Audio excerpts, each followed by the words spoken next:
주님께서 여러분과 함께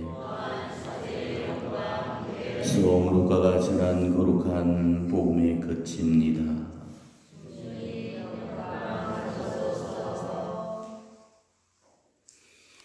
그때 예수님께서 제자들에게 이루셨다. 성경에 기록된 대로 그리스도는 고난을 겪고 사흘 만에 죽은 이들 가운데에서 다시 살아나야 한다. 그리고 예루살렘에서부터 시작하여 주의 용서를 위한 회개가 그의 이름으로 모든 민족들에게 선포되어야 한다. 너희는 이 일의 증인이다. 그리고 보라, 내 아버지께서 약속하신 분을 내가 너희에게 보내주겠다. 그러니 너희는 높은 데에서 오는 힘을 입을 때까지 예루살렘에 머물러 있으라. 예수님께서는 그들을 베타니아 근처까지 데리고 나가신 다음 손을 드시어 그들에게 강복하셨다.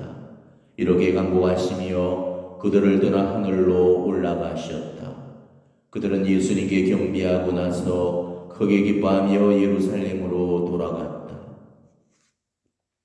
그리고 줄곧 성전에서 하나님을 찬미하며 지냈다. 주님의 말씀입니다.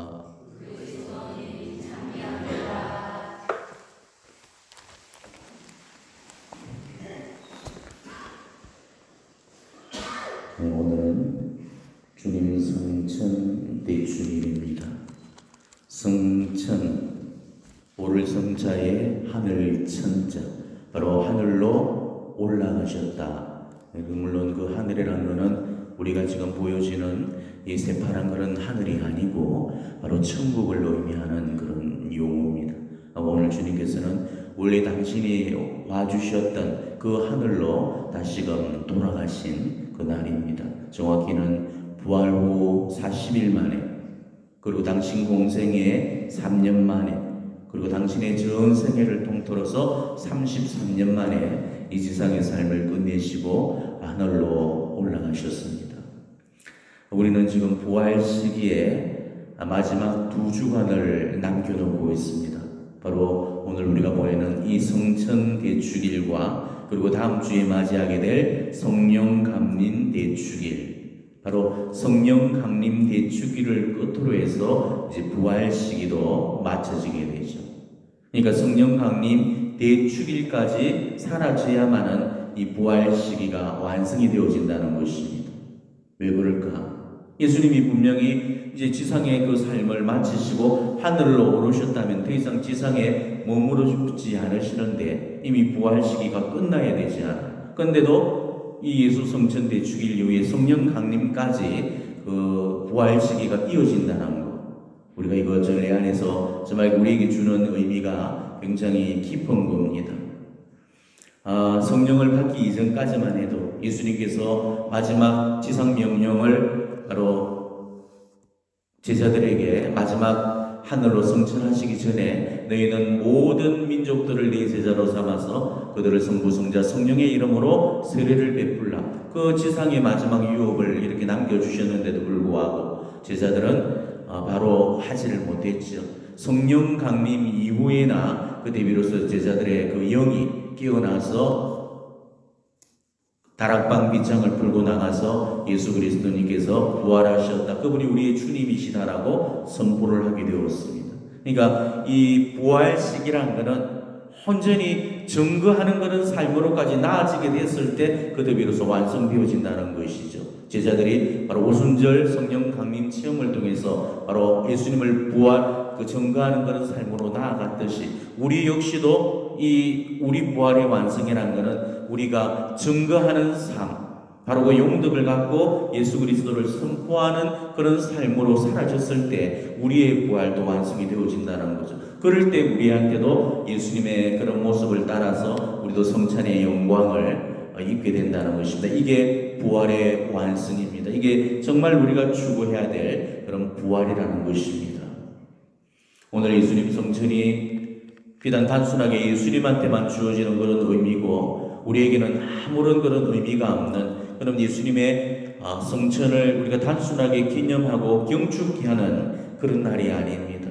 오늘 물론 우리가 기념을 하고 경축도 해야 되겠지만은 예수님의 성천이 곧 우리 성천의 희망이라는 사실을 우리가 깨닫고 우리 역시도 바로 그 성천을 희망할 수 있는 그런 날이 되셔야 됩니다. 그래서 우리가 오늘 이제 본기도에서 머리이신 그리스도께서 영광스럽게 올라가신 하늘나라에 그 지체인 저희의 희망을 두게 하소서.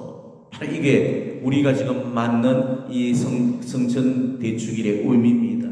우리도 정말 오늘 하늘로 오르신 그런 주님을 본받아서 우리 역시도 바로 언젠가 미국의 하늘에 올라갈 것을 우리가 희망하며 그런 복된 희망 속에서 하루하루를 살아가는 것, 이게 예수 성천이 우리에게 주는 그런 의미가 될 것입니다. 그러니까 예수님께서 오늘 성천하신 이유는 당신 자신을 위해서 성천을 하신 게 아닙니다. 그냥 단순하게 당신이 육신의 옷을 입고 벗고 이제 신적인 영광이 쌓여서 당신의 신성을 옷을 입고 그냥 떠나기 위해서, 그래서 하늘로 오르신 게 아닙니다.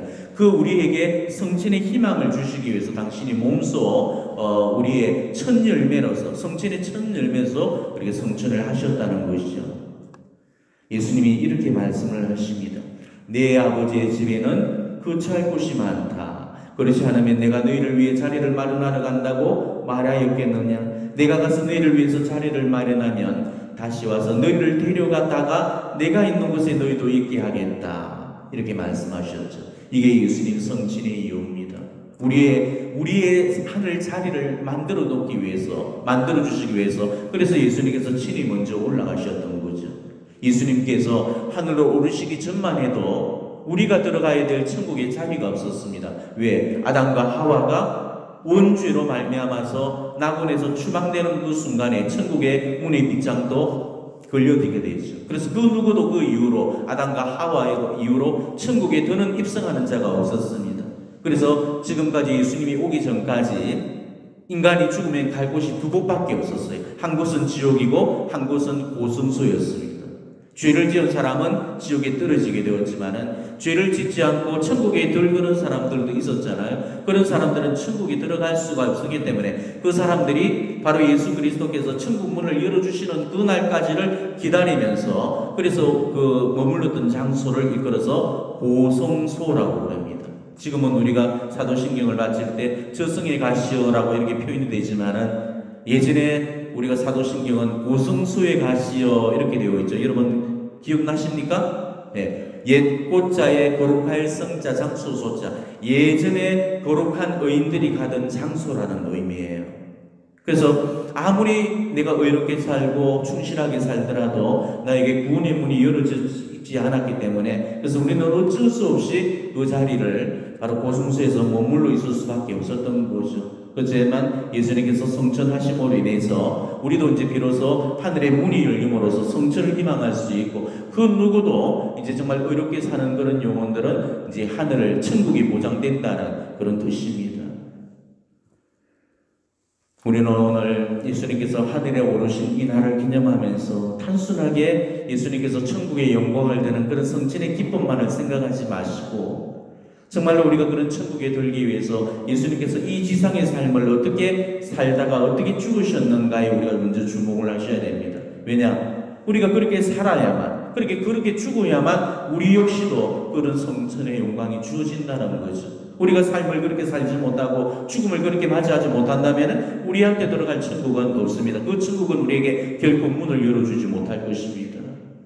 그러니까 예수님이 단순하게 이 지상의 삶을 끝내셨다는 거, 그게 중요한 게 아닙니다.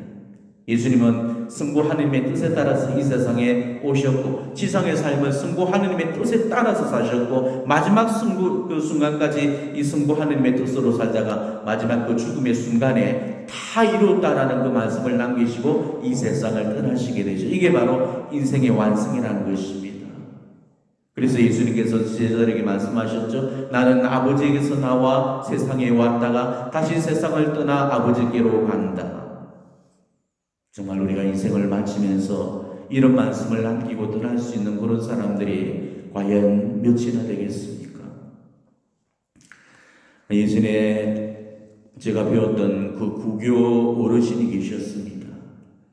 아주 오랜 3대 구교 집안에서 자라나셔서 열심히 믿음 생활을 하시던 그런 할아버지셨는데 당신이 떠난 지도 어느덧 한 20년 세월이 흘러갔죠.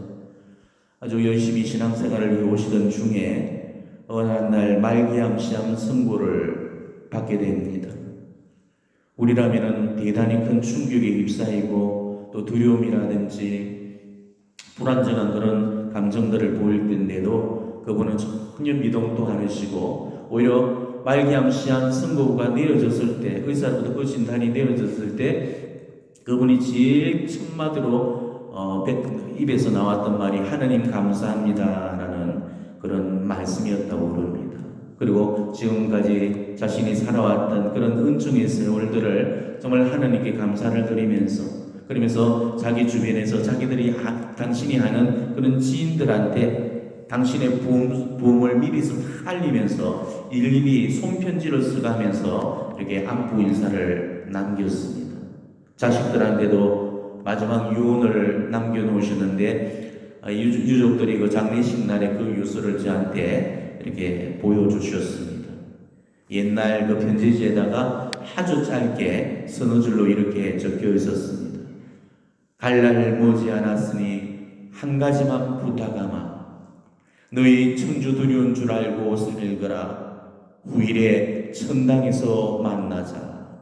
이게 자식들에게 남긴 마지막 유언이었습니다. 그뿐이 아니었고 자신의 죽음을 그 가까운 지인들한테 알리면서 손편지로 일일이 그 마지막 인사를 남기면서 그렇게 인종 준비를 마쳐놓았죠. 황송하게도 저한테도 이 손편지를 주셨는데 당신이 보내주신 그 한 통의 편지를 저는 오래도록 간직해 왔습니다. 어르신께서는 저한테 이런 말씀으로 저한테 마지막 유언을 남겨주셨습니다. 천주의 사제님, 이 늙은이 마지막 하직 인사 올립니다. 오주 천주 보호하사 은총 속에 살다 천주대전 나아갑니다. 미구의 사제님 배울 날 기다리오니 부디 성교 봉직하시어 천당에 드소서. 성교라는 것은 우리 거룩한 종교, 우리 바로 천주교인 가톨릭을 말하고, 봉직이라는 것은 사제직을 받드는 것. 그래서 부디 성교 봉직하시어 천당에 드소서 이렇게 글을 남겨주셨습니다. 저는 지금도 그분을 잊을 수가 없고 그분의 삶을 잊을 수가 없고 그분의 죽음을 잊을 수가 없습니다. 그분은 너무나도 아름다운 신앙인으로 사셨고 너무나 거룩한 선종을 맞이하셨기 때문이죠. 정말 저 역시도 그분의 그 마지막을 닮을 수 있기를 바랍니다. 물론 삶도 거룩하게 살아야 되겠지만 죽을 때도 우리가 감사할 수 있고 죽을 때 다 이뤘다고 그렇게 말씀을 드리고 갈 수 있고 정말 어떤 그 두려움 없이 죽음을 맞이하면서 이 동네 마실 돌던 그런 노인들처럼 그 죽음의 사신을 따라서 선연히 이승을 떠나갈 수 있으면 좋겠습니다. 우리 인생 완성의 끝에 우리를 기다리고 있는 것이 바로 천국입니다. 오늘 예수님께서 오르셨던 천국이 바로 우리가 가야 될 우리 인생 마지막 종착지입니다. 이 예수님의 천국은 비단 예수님만의 천국이 아닙니다. 우리가 다다라야 될 우리 집입니다. 우리한테는 돌아가야 될 집이 있고 만나야 될 아버지가 계십니다. 우리는 사람이 죽으면은 돌아가셨다라는 그런 표현을 쓰죠. 자, 돌아가셨다는 이 말은 왔던 곳으로 돌아가셨다는 뜻입니다. 어디서 와서 어디로 가는지를 모른다는데 우리한테 이 왔던 곳이 있다는 것입니다. 그 왔던 곳이 바로 천국입니다. 하나님의 품속이죠. 우리 본향이고 내가 왔던 곳, 그리고 다시 내가 돌아가야 될 곳. 이 왔던 곳을 우리가 다시 돌아갔을 때 그때 비로소 우리 인생이 완성되는 겁니다. 때문에 우리는 성천을 목표로 해서 우리 인생을 살아가야 되는 것입니다. 때문에 우리는 천국의 욕심을 부려야 돼요. 천국은 아무리 욕심을 부려도 죄가 되지 않습니다. 이 세상 그 어떤 욕심도 다 죄가 되지만은 천국과 구원과 영생이 부리는 그 욕심만큼은 결코 죄가 되어지지 않습니다. 그런데도 우리는 부릴 욕심은 안 부리고 부리지 말아야 될 그런 욕심만 부리고 살고 있죠. 우리가 살아가고 있는 이 지상의 삶은 그 어떤 것도 유익이 되어지지 못합니다. 그래서 예수님께서도 분명히 말씀하셨죠. 육은 아무 쓸모가 없다. 오로지 영만이 생명을 준다. 이렇게 말씀을 하셨습니다. 우리가 육적으로 취하는 모든 것들도 결국은 다 썩어 없어질 것이고, 그리고 마지막 죽음 이후에 우리의 그 육도, 우리가 그 뭔가를 추구했던 그런 우리의 육신도 결국은 한 줌의 죄로 썩어 없어지고 사라지게 됩니다. 우리는 그거를 목적으로 살아서는 안 됩니다. 이 세상에 존재하는 모든 것들에는 영원한 것이 없습니다. 모두 한순간에 어느 순간을 일정한 시간을 보내고 나서는 다 사라지고 말 것입니다. 우리가 추구하는 돈, 권력, 명예, 그 어느 것 하나도 우리에게 영원한 것을 보장해 주지를 못합니다. 그렇기 때문에 우리는 그런 것들을 우리 인생의 목적으로 삼고 살아서는 안 된다는 거죠. 바오로 사도께서도 우리는 천국의 시민입니다 라고 이야기를 했습니다. 우리는 바로 세례의 성사를 통해서 예수 그리스도의 그 맞으신 예수 그리스도의 그런 동생들이 됨으로 인해서 바로 천국의 유업을 차지할 수 있는 그런 천국의 시민의 자격증을 획득한 거예요. 그렇기 때문에 우리는 언젠가는 우리가 가야 될 그 집에, 그 천국의 시민으로서 우리가 살아야 될 그런 사람들입니다. 이렇게 놀라운 구원의 선물인 천국의 시민권을 획득했던 우리들이 이 지상에 욕심내서 지상의 영주권을 또 욕심낸다면은 이거는 정말 미련하고 어리석습니다. 우리는 두 가지 중에 한 가지밖에 가질 수가 없습니다. 우리는 천국의 시민권이 지든지 아니면 지상의 영주권을 가지든지 이 둘 중에 한 가지, 나머지 한 가지는 포기를 해야 됩니다. 두 마리 토끼를 쫓다가는 결국은 두 마리를 다 놓치게 되죠. 한 마리를 잡기 위해서는 반드시 한 마리가 포기돼야 됩니다. 자, 그렇다면 여러분은 뭘 포기하시겠습니까? 그 선택은 여러분 자신의 몫이 된다는 거죠. 분명히 우리 예수님은 우리에게 구원의 길을 제시하셨고 멸망의 길을 동시에 제시하셨습니다. 그리고 누구든지 그 구원의 길로 오라고 초대를 하셨습니다. 그렇지만 아무도 그 초대에 쉽게 이렇게 응답을 하지 않죠. 예수님의 혼인잔치의 비유에서처럼 그 혼인잔치에 그 초대를 했지만은 장가 간다고 바빠서 못 가겠다. 나는 지금 기리소를 사서 뿌린다고 못 가겠다. 나는 지금 장사를 한다고 못 가겠다. 그런 세상적인 것들의 정신을 빼앗겨서 이 혼인잔치의 그 초대에 부러워하는 그런 사람들이 너무나 많다는 거죠. 지상의 것들을 위해서 천국의 삶이 포기되는 그런 사람들. 정말 천국이 포기된다는 것은 이거는 너무나도 미련하고 어리석고 끔찍한 일입니다. 우리가 정말 천국을 안다면 그런 어리석음은 없을 겁니다. 천국은 우리의 상상을 초월하는 곳입니다. 하느님께서는 각별히 선택하시는 그런 영혼들한테 특별한 은총을 베풀으셔서 그 사람들한테 내세의 세계를 보여주시곤 하지요. 그래서 우리 교회 성인 성녀들 또 뭐 이런 분들 중에는 천국과 연옥과 지옥을 다녀오신 그런 분들이 많이 계십니다. 대표적으로는 데드레사 성녀라든지 파우스티나 성녀, 시에나의 카타리나 성녀 이런 분들은 바로 천국, 연옥, 지옥을 실제로 방문을 하고 그 모습을 다 보게 됩니다. 그리고 우리 교회의 신비가라든지 환시가들 또 발연시연자들 중에도 이런 분들이 많이 계시죠. 그 대표적으로는 파테마의 새 목도 성모님께서 친히 그 아이들에게 지옥을 환시로 보여주시잖아요. 그리고 지금 메주구리의 이 목격 증인들 역시도 바로 천국과 연옥과 지옥을 방문하는 그런 특별한 은총을 받게 됩니다. 그뿐만 아니고 아주 평범한 삶을 살다가 이런 은혜를 입는 그런 분들도 적지 않아 계시죠.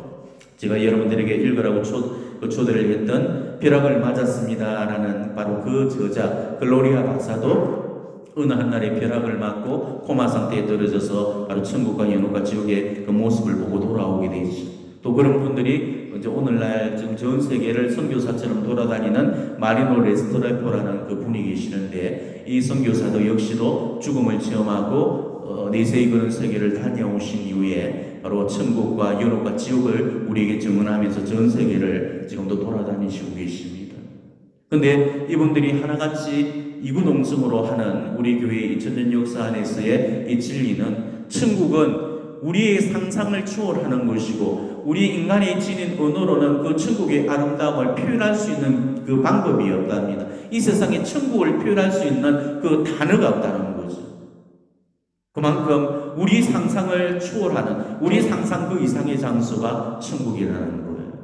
어제 주기를 맞았던 그 유스티노 성인, 그 성인께서 그런 말씀을 남겨놓으셨죠.